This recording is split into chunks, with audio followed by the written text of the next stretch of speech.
आप सभी को नमस्कार दोस्तों। आज हम त्रेता युग से जुड़ा एक ऐसे स्थल पर पहुंच रहे हैं जो श्री राम के पूर्वजों का यहाँ से नाता रहा। ऐसा रहस्यमय इतिहास जो आपको चौंका देने वाला है। ये जहाँ पहुंच रहे हैं, ये आप जो तीर्थ स्थल देख रहे हैं, ये दांडी तुला नाम से विख्यात है। ये सरोवर जो आप देख रहे हैं, ये मोदी सरकार द्वारा इसको 1 करोड़ रुपए से लागत से बनाया जा रहा है। इस सरोवर को अमृत सरोवर योजना के तहत बनाया जा रहा है, लेकिन ये सरोवर वाकई में अमृत वाला है, क्योंकि कई लोग इससे दूर होते हैं। क्यों दूर होते हैं, इस पर भी आपको यहाँ से बहुत ही विचित्र कथा निकल के आती है जो आपको चौंकाने वाली होगी, हैरत अंगेज है। वर्तमान में 2022 से शुरू हुआ यहाँ पर डेली सीताराम का जप चल रहा है, जो 14 वर्षों तक चलेगा। प्रत्येक ग्रामीण यहाँ पर रोज एक परिवार यहाँ पर अपना यज्ञ कराता है। ये शिव मंदिर आप देख रहे हैं, इसको आस्थावानों ने बनवाया है, जिन्होंने की मनोकामनाएं पूरी हुई है। यहाँ पर जो यहाँ पर 14 सालों का जप चल रहा है वो निरंतर चलता रहता है। अगर किसी के यहाँ कोई दिक्कत हो जाती है, जिसका पहले से नाम दर्ज है, उस दिन इसको यज्ञ कराना है या जप कराना है, तो उसकी जगह दूसरे को समय दिया जाता है। 50-60 नाम वहाँ पर पहले से वेटिंग में रहते हैं। अभी आप ये भी देखेंगे कि कहाँ पर जाप चल रहा है, ये स्थल भी देखेंगे। यहाँ पर कई प्राचीन मंदिर हैं। सबसे मुख्य मंदिर में राम के पूर्वज, जिनका नाम अभी आपको सुनने को मिलेगा, पूरी जानकारी मिलेगी। उनके से क्या जुड़ी कथा है, उन्होंने क्यों अपना अंग दान किया, क्यों उनकी अग्निदेव और देवताओं के राजा इंद्र ने स्वयं उनकी परीक्षा क्यों ली, 99 यज्ञों के बाद, यज्ञ हवन के बाद उनकी परीक्षा क्यों ली गई जब वो 1000वां यज्ञ करने वाले थे। नैमिष जाते समय इस स्थान को उन्होंने क्यों चुना, क्यों आकाशवाणी हुई जब वो यहाँ रुके। ये देखिए यहाँ पर जप चल रहा है, ये 14 वर्षों का जप चल रहा है। 14 वर्षों तक लगातार चलेगा, क्योंकि 14 वर्षों तक भगवान श्री राम ने वनवास काटा था। इस स्थल पर यहाँ पर लगातार ग्रामीण एक दिन बैठे हुए हैं। इनका परिवार आज यहाँ पर इनका दिन है, ये जप करने का इनका परिवार कर रहा है। ये कुआं आस्थावानों द्वारा बनवाया हुआ, ये प्राचीन शिव मंदिर, ये बहुत ही प्राचीन माना जाता है। इसमें लोगों की अटूट आस्था है। इसके बारे में भी आपको वर्णन सुनने को मिलेगा, पूरा प्रसंग आपको सुनने को मिलेगा। इस प्राचीन शिवलिंग के आपको हम शिव परिवार सहित साक्षात दर्शन सामने मंदिर के कराते हैं। अभी आपको कपाट खोल करके दर्शन करा रहे हैं। इस शिवलिंग में लोगों की अटूट आस्था है। ये देख रहे हैं, बहुत ही प्राचीन शिवलिंग माना जाता है। लोगों के मनोरथ पूरे होते हैं, मनोकामनाएं पूरी होती हैं। ये नंदी महाराज जी देख रहे हैं, साथ में विराजमान हैं। अब आपको यहाँ से ले सकते हैं मुख्य प्रांगण। यहाँ पर पूरी दीवारों पर पुराणों से जुड़े हुए रामायण काल के प्रसंग लिखे हुए हैं। इस मंदिर के चप्पे चप्पे पर आपको प्रसंग देखने को मिलेंगे जो इस स्थान की महिमा को, इस कहानी को और पूरे प्रसंगों को दर्शाते हैं। पूरा वर्णन दीवारों पर अंकित है, दोहा चौपाई में आपको देखने को मिलेगा। ये भी मंदिर प्रांगण देख रहे हैं मठ का, जो दीवारों पर बाईं तरफ आप देख रहे हैं, इनको अभी हम नजदीक से दिखाते हैं। वो आप उसमें आपको पूरा वर्णन मिलेगा जो पुराणों से लिया हुआ है। तब भगवान श्री राम के पूर्वज जब इस रास्ते से गुजरे तो उनको आकाशवाणी हुई। आकाशवाणी के बाद वो यहाँ रुके और रुक करके यहीं पर आकाशवाणी के अनुसार 999 यज्ञ पूरे कर लिए। लेकिन तभी अग्निदेव और देवताओं के राजा इंद्र ने उनको दर्शन दिए बाज के रूप में। तब कबूतर की जान बचाने के लिए, जो कबूतर का भेष धरे हुए थे अग्निदेव, और उसका शिकार करने इंद्रदेव बाज के रूप में आए थे। तब भगवान श्री राम के पूर्वज ने कबूतर के समान तराजू पर अपना वजन काट काट के मांस रखा। और ये वर्णन पूरा देख रहे हैं, यज्ञ का वर्णन देख रहे हैं। ऊपर आपने तराजू देखा और उसके बाद पूरा शरीर रख दिया। ये पूरा वर्णन आप दीवारों पर देख रहे हैं, पूरा वर्णन अंकित है, पूरा प्रसंग अंकित है। ये पुराणों से लिया हुआ है। इस स्थान का महत्व सरकार ने भी जाना और उन्होंने यहाँ पर इसके अमृत सरोवर के लिए 1 करोड़ रुपए का जो है योगदान दिया, जो बहुत ही भव्य और दिव्य रूप में बनकर तैयार हो रहा है। पूरा वर्णन आप देख रहे हैं, आपको शायद पढ़ने में भी आ रहा होगा। काफी दोहा चौपाई बहुत ही आसान भाषाओं में लिखी हुई है और आपको पूरा देखने को मिलेगा। आप यहाँ पहुंचेंगे तो आप पढ़ भी सकते हैं, समझ भी सकते हैं, इतना आसान है। जिन्होंने पुराणों से पूरा इसका संकलन किया वो इस दुनिया में अब नहीं है, लेकिन उनका नाम अभी आपको सुनने को मिलेगा। कैसे उन्होंने संकलन किया, कहाँ से किया, कौन कौन से पुराणों से इनका नाता है, इस पौराणिक स्थल का वर्णन कौन कौन से पुराण में, ये भी आपको सुनने को मिलेगा। पूरा उल्लेख आप जानेंगे। यहाँ के सेवादार जो यहाँ सेवा करते हैं, ग्रामीण हैं, जिनके द्वारा यहाँ पर जप का आयोजन कराया जा रहा है, वो अभी आपको पूरी बात बताएंगे हमारे साथ कथनी करनी पर। लगातार बने रहिए। वीडियो थोड़ा लंबा हो सकता है, लेकिन आपको महत्वपूर्ण जानकारी देगा। आपको और एक चीज बता देते हैं, ये सीतापुर जाते समय बाराबंकी से, बाबागंज से कुछ किलोमीटर आगे पड़ता है। ये स्थल है, दांडी तुला नाम से मशहूर है। बच्चा बच्चा जहाँ जानता है, लेकिन बहुत से लोग, दूर दराज के लोग इसके बारे में बिल्कुल जानते नहीं हैं। शायद बहुत ही कम लोग ऐसे होंगे जिनको ये जानकारी होगी। पूरा वर्णन आप देख रहे हैं, दीवारों पर आपको हम लगातार दिखा रहे हैं। अब हम आपको यहाँ साक्षात्कार के जरिए सेवादार से आपको बात करके पूरी जानकारी देते हैं। आप सभी को नमस्कार दोस्तों। आज हम बाराबंकी से 40 किलोमीटर दूर सीतापुर बॉर्डर के पास, बाबागंज के पास स्थित दांडी तुला धाम में हैं। दांडी तुला धाम एक ऐसा ऐतिहासिक और पवित्र स्थल है। डांडी तुला नाम इसका क्यों पड़ा, इसके पीछे बहुत ही बड़ी कथा है और कई पुराणों में और कई ऐसे ग्रंथ हैं जिनमें इनका उल्लेख है। वहाँ की चौपाइयाँ यहाँ के चारों ओर लिखी भी हुई हैं, ये अभी आपने देखा भी होगा वीडियो में। इसको प्रत्येक प्रसंग यहाँ पर चौपाइयों में लिखा हुआ है और जो बहुत स्पष्ट और बहुत ही साफ शब्दों में जो समझ में आने योग्य हैं, ऐसी भाषा का प्रयोग किया गया है जो चौपाई के जरिए हैं। यहाँ के जानकार लोग जो यहाँ पर रहने वाले, यहाँ की करते हैं, सेवा करते हैं मंदिर पूरे प्रांगण की, उनसे भी हम जानकारी करेंगे। और आपको एक और चीज़ बताते हैं कि यहाँ पर 14 वर्षों के लिए 2022 से जाप शुरू हुआ और रोज भंडारा होता है। एक परिवार प्रत्येक दिन यहाँ पर आता है और भंडारा करता है और पुण्य का लाभ उठाता है।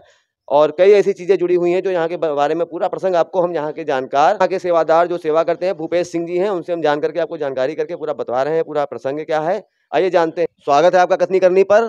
तो हमारे व्यूअर जो जानना चाहते हैं कि यहाँ का कैसे कितना वर्ष पुराना इतिहास है और क्या इसका प्रसंग है पूरा, डांडी तुला कैसे नाम पड़ा? हाँ, ये बहुत पौराणिक स्थल है।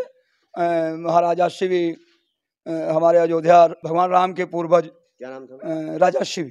अच्छा। राजा शिव ये यज्ञ करने नैमिष जा रहे थे। 100 यज्ञ का संकल्प लिया था, इसी रास्ते से होकर जा रहे थे।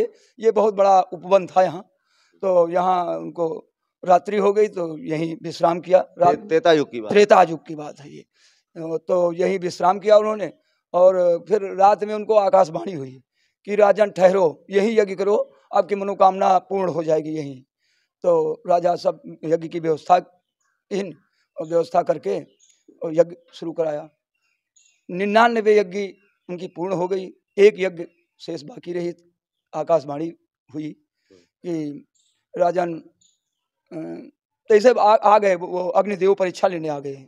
अग्निदेव राजा इंद्र, मतलब 99 जब यज्ञ हो गए उसके बाद ये अग्निदेव परीक्षा लेने आ गए।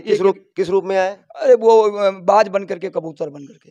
कबूतर बन के कौन आया? बाज? कबूतर बन करके आए वो अग्निदेव और बाज बन के आए वो इंद्रदेव। तो यहाँ पर परीक्षा ली उन्होंने राजा शिव की। कबूतर के प्राण बचाना था, बाज की रक्षा करना था, उसको भोजन देना था। कबूतर को रक्षा करनी थी, बाज को भोजन देना था। तो अपना मांस काट करके पलरे पर चढ़ाया, एक पलरे में। फिर नहीं उनका पूरा हुआ, कबूतर के बराबर मांस नहीं पूरा हुआ तो स्वयं अपना पलरा पर बैठ गए। स्वयं बैठ गए, तब जब स्वयं बैठ गए तब भगवान इंद्र भगवान प्रकट हुए। आपकी परीक्षा राजन पूर्ण है और आपकी मनोकामना, आप कुंड खुदवाइए यहाँ और उसमें स्नान करेंगे आप, आपके सारे मनोकामना पूर्ण हो जाएगी। तो राजा एक छोटा सा कुंड खुदवाई। कुंड खुदवा करके उमा अमृत बरसा भगवान इंद्र की, और उसी में स्नान राजा शिव ने किया। स्नान किया तो उनके सारे अंग पूर्ण हो गए और जय जयकार होने लगी, देवता फूल बरसाने लगे और उनकी मनोकामना पूर्ण हुई और वो अपना फिर अयोध्या चले गए। यहीं से नैमिष नहीं गए, अयोध्या सारे उनके मनोरथ यहीं पूर्ण हो गए। और जितनी भी चौपाइयाँ लिखी, जो सब चौपाइयाँ हमारे यहाँ जो लिखी हैं मंदिर में, ये पूरा सब सत्य लिखी हैं। ये पुराणों से ली गई हैं। कौन से पुराण? ये पद्म पुराण है, पद्म पुराण है। और एक वो है, एक और पुराण है, नाम नहीं ध्यान आ रहा है। 2 पुराणों से ली गई हैं, उसमें लिखी और थी। इसको किसने संलग्न किया तो है नहीं काफी। आज हमारे बीच ये गंगा प्रसाद शास्त्री जी हैं थे, जिन्होंने ये लिखा था ला करके पुराणों से।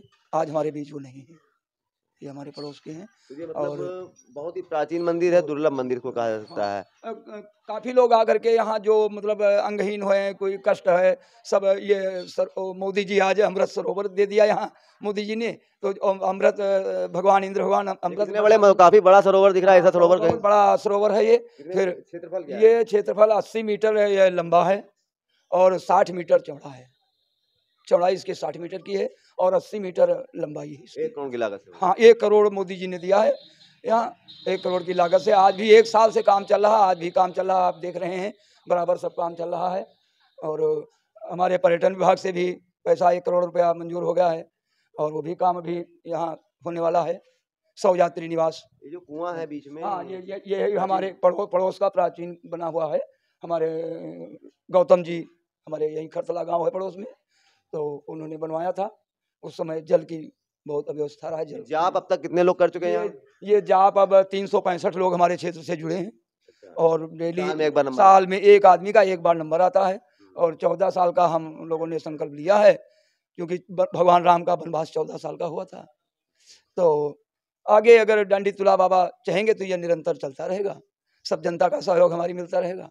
और हम लोग श्री अब जो है मतलब जो इनके पूर्वज थे श्री राम जी के, वो डांडी तुला नाम से ही प्रसिद्ध हो गए, डांडी तुला नाम से प्रसिद्ध हो गए। वो अच्छा, इसमें जैसे मान लिया किसी दिन किसी को कोई दिक्कत हो जाए कि उसके यहाँ नहीं जा पाते, समस्या हो जाती है, कोई बीमार हो जाता है, कोई समस्या हो जाती है, तो उसके लिए हम व्यवस्था, बेटिंग में हमारे पास नाम काफी लिखे जाते हैं।